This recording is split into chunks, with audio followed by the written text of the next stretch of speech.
Meski di tengah pandemi corona, sebanyak 6 orang pelanggar syariat Islam di Kota Banda Aceh tetap menjalani eksekusi hukum cambuk.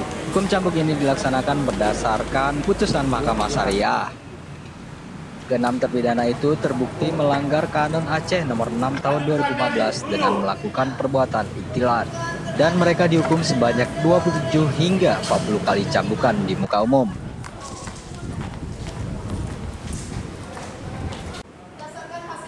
Eksekusi hukum cambuk ini dilaksanakan di Taman Bustanus Salatin yang berada tepat di pusat kota.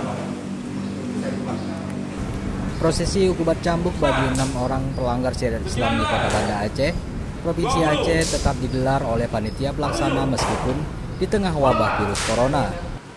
Dari 6 pelanggar itu, 2 diantaranya menjalani hukuman cambuk karena kasus ikhtilat atau mesum dan dihukum sebanyak 29 kali cambukan. Sedangkan 4 lainnya dihukum cambuk oleh Algojo sebanyak 40 kali dengan kasus khamar atau minuman keras.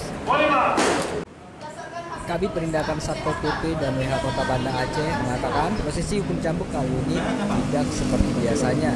Dalam eksekusi hukum cambuk tersebut, para pengunjung yang melihat dibatasi dan tetap diwajibkan untuk menjaga jarak satu sama lain.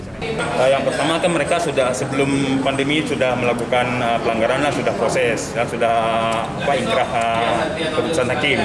Jadi mengingat masa tahanan juga nanti akan selesai, kita langsung melakukan prosesi hukuman cambuk. Dan seperti di daerah lain juga ada demikian, yang sudah putus hukuman langsung dilakukan prosesi dengan catatan kita tetap jaga jarak.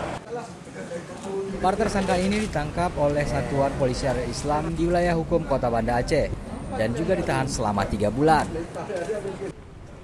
Dari Banda Aceh, Tim Liputan Habat TV.